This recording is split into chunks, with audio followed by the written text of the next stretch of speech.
Hi, this is Anjaneyulu. ఇప్పుడు చూడండి, so మనం ఏంటంటే ఇక్కడ డెస్క్టాప్ అని చెప్పుకున్నాం కదా. ఈ డెస్క్టాప్ మీద మీకు నచ్చిన బ్యాక్గ్రౌండ్స్, లేదంటే ఆల్రెడీ కంప్యూటర్లో ఉన్న బ్యాక్గ్రౌండ్స్ని, రీడిజైన్ బ్యాక్గ్రౌండ్స్ ఇట్లాంటివి ఈ డెస్క్టాప్ మీద మనం బ్యాక్గ్రౌండ్స్ని చేంజ్ చేయాలంటే సో ఎలా చేయాలనేది ఇప్పుడు నేను చూపిస్తాను. ఓకే, సో చూడండి, ఫస్ట్ ఆ బ్యాక్గ్రౌండ్స్ని చేంజ్ చేయాలంటే ఒకటి స్టార్ట్, ఇక్కడ కంట్రోల్ ప్యానెల్ క్లిక్ చేసిన తర్వాత మనకి ఇక్కడ డిస్ప్లే అని ఒక ఆప్షన్ వచ్చింది. చూడండి, ఈ డిస్ప్లే అనే ఆప్షన్ మీద మనం ఎప్పుడైతే మనం క్లిక్ చేస్తామో డైరెక్ట్గా ఇలా డిస్ప్లేకి సంబంధించిన ఆప్షన్స్ అన్నీ వచ్చాయి. Adjust resolution, adjust brightness, okay, change display settings అని. ఓకే, తర్వాత ఇక్కడ బ్యాక్ బటన్ ప్రెస్ చేసినట్లయితే చూడండి, okay, connect projector, adjust clear type text, next personalize. మనం ఏంటి ఇప్పుడు ప్రెసెంట్ ఇప్పుడు మరీ బ్యాక్ వచ్చేస్తున్నాం. ఇక్కడున్న బ్యాక్గ్రౌండ్ మార్చాలి కాబట్టి ఈ డిస్ప్లే అనే బటన్ మీద క్లిక్ చేసి కింద పర్సనలైజేషన్ అనే ఒక ఆప్షన్ ఉందా, దీని మీద క్లిక్ చేయాలి. క్లిక్ చేస్తే చూడండి, ఇక్కడ డిఫాల్ట్ బ్యాక్గ్రౌండ్స్ ఉన్నాయి. నేను ఇప్పుడేమో ఇక్కడ చూడండి ఈ బ్యాక్గ్రౌండ్ మీద జస్ట్ అలా క్లిక్ చేశాను అంతే. క్లిక్ చేయగానే చూడండి ఇక్కడ మారిపోతుంది, బ్యాక్గ్రౌండ్ మారిందా. ఓకే, చూడండి ఇలా. నెక్స్ట్ ఈ బ్యాక్గ్రౌండ్ కావాలనుకుంటే చూడండి మనకు డైరెక్ట్గా ఆ బ్యాక్గ్రౌండ్ అనేది మారిపోతుంది అనమాట.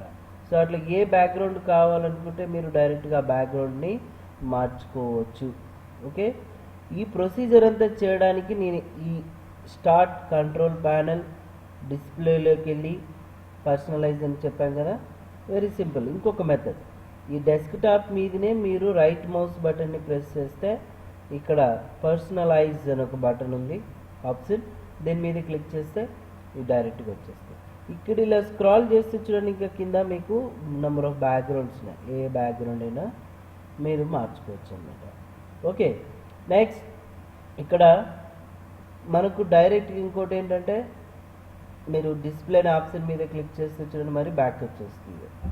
తర్వాత మనం ఏంటంటే ఇక్కడ మౌస్ పాయింటర్స్ కానివ్వండి, ఓకే, ఇవన్నీ మార్చుకోవాలనుకుంటే చేంజ్ మౌస్ పాయింటర్స్, ఏ మౌస్ పాయింటర్ కావాలనుకుంటే ఆ మౌస్ పాయింటర్ కూడా మార్చుకోవచ్చు అనమాట. ఇక్కడ చూడండి, ఇంకా ఇక్కడ డ్రాప్ డౌన్ బటన్ని ప్రెస్ చేస్తే చూడండి ఎటువంటి టైప్ ఆఫ్ మౌస్ పాయింటర్ అయినా మీరు మార్చుకోవచ్చు, ఇక్కడ మారిపోవచ్చు.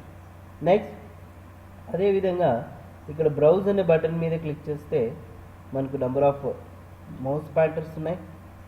ఇక్కడ కిందికి ఒకసారి స్క్రాల్ చేసినట్టయితే చూడండి number of mouse pointers display అవుతున్నాయి.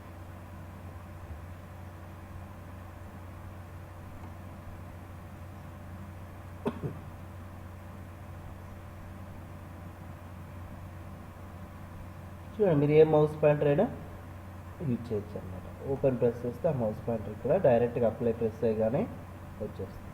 ఓకే, అట్లా మనం ఇక్కడ చూడండి మనం ఏ మౌస్ పాయింటర్స్ అయినా యూజ్ చేసుకోండి, నో ప్రాబ్లం. నెక్స్ట్ బ్యాక్గ్రౌండ్స్ అయినా యూజ్ చేసుకోవచ్చు అనమాట. ఇక ఇంకోటి ఏంటంటే, అయ్యా నాకు ఇది అవసరం లేదు, నా దగ్గర ఉన్న బ్యాక్గ్రౌండ్స్ని నేను ఈ డెస్క్టాప్ మీద పెట్టుకోవాలనుకుంటే మీ కంప్యూటర్లో స్టోర్ అయి ఉంటాయి అవి. మై కంప్యూటర్లో ప్రజెంట్ అయితే నేను ఇక్కడ డీలోకి వెళ్ళి పర్సనల్, ఇక్కడ చూడండి నా ఏదో బ్యాక్గ్రౌండ్ ఉంది. రైట్ మౌస్ బటన్ ప్రెస్ చేసి ఇక్కడ సెట్ యాజ్ డెస్క్టాప్ బ్యాక్గ్రౌండ్ అని క్లిక్ చేస్తే మనం డైరెక్ట్గా ఈ బ్యాక్గ్రౌండ్ ఇలా మార్చుకోవచ్చు అనమాట. ఓకే, అది మీరు ఇక్కడ పర్సనలైజ్లో ఉంటే సెట్ చేసుకోవచ్చు, లేదనుకుంటే మీరు ఆ బ్యాక్గ్రౌండ్స్ని ఇక్కడున్న డిఫాల్ట్ బ్యాక్గ్రౌండ్స్ని పెట్టుకోవచ్చు అనమాట.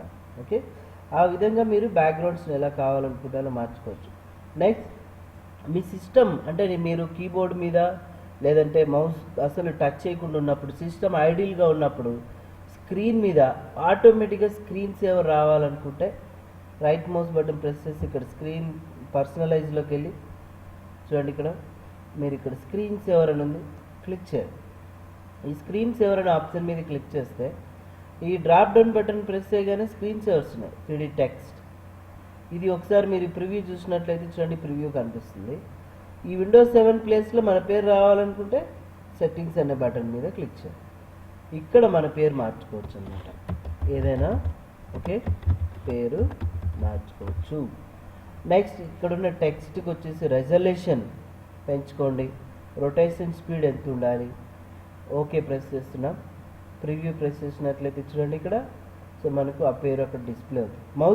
మౌస్ కానీ కీబోర్డ్లో ఏదో ఒక కీ ప్రెస్ చేస్తే క్యాన్సిల్ అవుతుంది. తర్వాత ఇక్కడ వెయిట్ అని చూడండి, 1 minute 2 minute ఇక్కడ ఇంక్రీజ్ చేస్తే మినిట్స్ పెరుగుతున్నాయి. 1 minute అని తీసుకొని ఇక్కడ అప్లై బటన్ని ప్రెస్ చేస్తే 1 minute వరకు కీబోర్డ్లో మీరు మౌస్ కానీ అంటే కంప్యూటర్లో కీబోర్డ్ కానీ మౌస్ కానీ ఏది టచ్ చేయకుండా 1 minute వరకు అలాగే ఉన్నట్టయితే ఇది స్క్రీన్ మీద మీకు డిస్ప్లే అవుతుంది అనమాట. ఓకే, సో ఇప్పుడు మనం సెట్టింగ్స్లోకి వెళ్ళాం. దానికి ఏదైనా ఒకవేళ కలర్ మార్చుకోవాలనుకుంటే టెక్స్చర్స్, ఆ టెక్స్చర్లో కస్టమ్ టెక్స్చర్స్, చూస్ టెక్స్చర్స్, మీరు ఏదైనా బ్యాక్గ్రౌండ్ మార్చుకోవాలనుకుంటే బ్యాక్గ్రౌండ్ మార్చుకోవచ్చు, పిక్చర్స్ కావాలనుకుంటే ఏదైనా పిక్చర్స్ పెట్టుకోవచ్చు. ఓకే, అది ఓన్లీ బిట్ మ్యాప్ ఫైల్స్ కావాలనుకుంటే బిట్ మ్యాప్ ఫైల్స్, ఏదైనా టెక్స్చర్స్ పెయింట్తో వర్క్ చేసిన టెక్స్చర్స్ ఇట్లాంటివి మీరు మార్చుకోవచ్చు. ప్రజెంట్ మనం పెయింట్తో చేసినవి లేవు కాబట్టి జస్ట్ టెక్స్చర్ అని పెట్టాం. ఓకే, ప్రివ్యూ చూస్తే ఇలా ఒక టెక్స్చర్ వచ్చేస్తుంది. ఓకే, నెక్స్ట్ ఇక్కడ రొటేషన్స్, షీషా వాబిల్ ఏవి కావాలనుకుంటే రొటేషన్స్ పెట్టుకోండి, ఆ రొటేషన్ ఆ విధంగా వచ్చేస్తుంది. నెక్స్ట్ ఇది స్క్రీన్ సేవర్ కాకుండా బ్లాంక్ కావాలనుకుంటే బ్లాంక్ యూజ్ చేసుకోవచ్చు. బబుల్స్ కావాలనుకుంటే చూడండి, ప్రివ్యూ బటన్ ప్రెస్ చేస్తే ఇలా బబుల్స్ వచ్చేస్తాయి అన్నమాట. ఇది ఒక స్క్రీన్ సేవర్, అంటే సిస్టమ్ ఐడిల్గా ఉన్నప్పుడు ఇలా ఒక స్క్రీన్ సేవర్ని మనం పెట్టుకోవచ్చు అనమాట.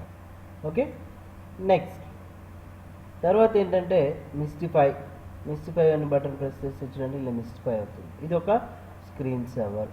నెక్స్ట్ ఫొటోస్, ఏదైనా పెయింట్లో కానీ ఏదైనా ఫొటోస్ ఉంటే ప్రివ్యూ చూస్తే ఫొటోస్ అనేది మనకు ఇలా స్లైడ్ షో వచ్చేస్తుంది అనమాట. ఇది ఒక స్క్రీన్ సేవర్ లాగా మనం పెట్టుకోవచ్చు. ఓకే, నెక్స్ట్ రిబ్బన్స్, చూడండి ఇలా రిబ్బన్స్ వచ్చేస్తాయి. వీటి సెట్టింగ్స్ మీరు ఏమైనా మార్చుకోవాలనుకుంటే ఇక్కడ సెట్టింగ్స్ బటన్ని క్లిక్ చేయడం మార్చుకోవచ్చు. దీనికి ఏమి ఆప్షన్స్ లేవంటా ఉంది. ఫొటోస్కి సెట్టింగ్స్లోకి వెళ్తే ఇక్కడ స్లైడ్ షో స్పీడ్ ఎంత ఉండాలి మార్చుకోవచ్చు. ఇంకా మీ ఫోటోలు కూడా ఇక్కడ బ్రౌజ్లోకి వెళ్ళి చేంజ్ చేసుకోవచ్చు. తర్వాత నెక్స్ట్ 3D టెక్స్ట్ ఉండాలనుకుంటే మనం డైరెక్ట్గా 1 minute పెట్టుకున్నాం, అప్లై ఓకే అని ప్రెస్ చేస్తే 1 minute వరకు మీరు కీబోర్డ్లో మౌస్ కానీ కీబోర్డ్ కానీ మౌస్ కానీ ఏమి టచ్ చేయకుండా ఉంటే కీస్ ఆటోమేటిక్గా స్క్రీన్ మీద డిస్ప్లే అవుతుంది అనమాట. ఓకే, తర్వాత ఇప్పుడు ఇక్కడ విండోస్కి కలర్స్ మార్చుకోవడము, సౌండ్ చేంజ్ చేసుకోవడము, ఇవన్నీ కూడా నేర్చుకోవచ్చు. వెరీ సింపుల్ అండి, ఇవన్నీ ప్రాక్టీస్ చేయడం పెద్ద కష్టమైతే ఏం కాదు. మీకు ఏ డౌట్స్ ఉన్నా కూడా సో మాకు అప్రోచ్ అవ్వచ్చు. Okay, thank you very much.